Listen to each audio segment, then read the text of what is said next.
everybody, Anne-Marie the Forager Chick here. Today I wanted to show you how to make dandelion syrup because the dandelions have just been popping out all over here in Georgia, and I've been picking them. Sometimes I'll make dandelion jelly, but today I thought I'd make a dandelion syrup.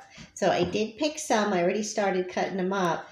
These are a beautiful fluffy little dandelions, and most people think, I don't know how to eat dandelions, but they're very sweet. They almost have a honey-like taste to them. And plus, dandelion flowers are full of lecithin, which is perfect for your cells, for building your cells and keeping them healthy.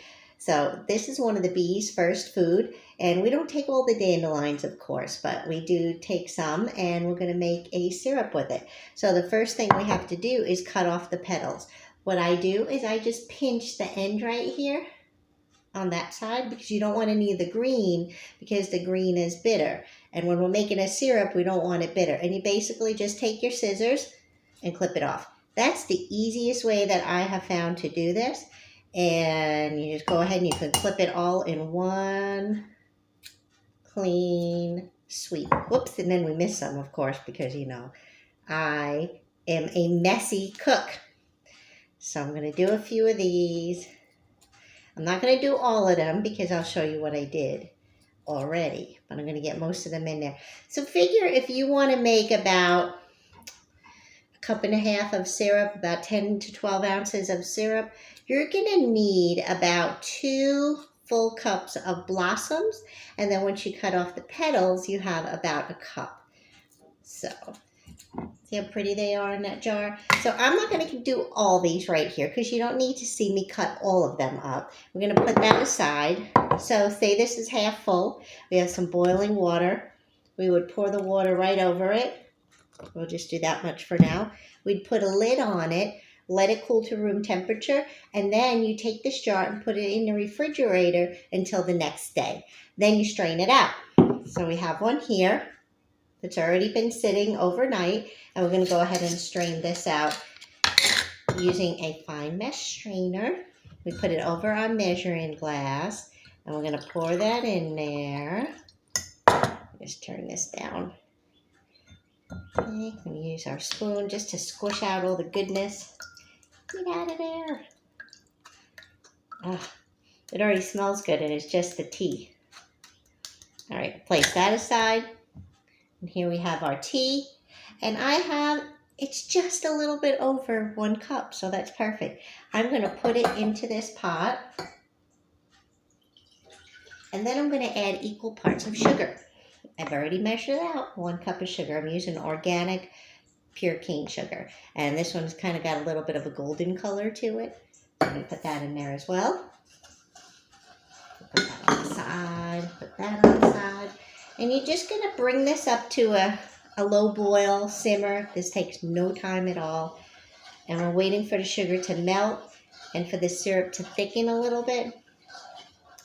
So you're thinking, well, what do I do with this syrup? There's so many things you could do with this syrup.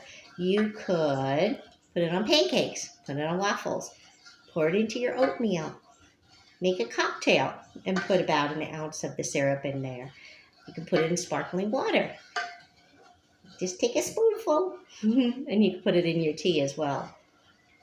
We love our dandelions. Now, since I used the off-white sugar, creamy brown sugar, whatever, you could, if you want to brighten this syrup up just a little bit, which I think I'm going to do, is you take some lemon, and you cut it, and you squeeze some lemon juice in there.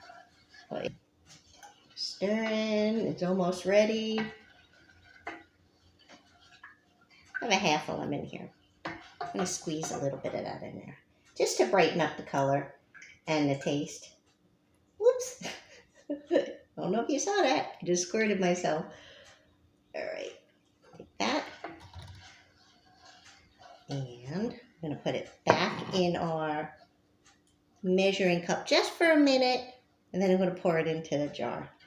See, it's that easy. What did that take? Maybe 5 minutes? Now, of course, you have to cut the petals. You have to pour the water over it, let it infuse, put it in the refrigerator, but then the next day, you can make the syrup. You could do it the same day if you start it in the morning. All right, I think that's good. I think that's good. Turn that off. Pour it in here. Oop, have a couple of petals in there.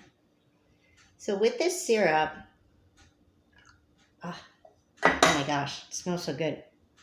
You can smell a little bit of the lemon, and then it's got a honey-like flavor, like I said, from the petals. But with this syrup now, what you have to do is once it cools, we're going to pour it in a jar right now, but once it cools, you put it in the refrigerator. Okay, if you want it to keep long. Now we do have equal parts of the tea and the sugar, so it should preserve for quite a while anyway.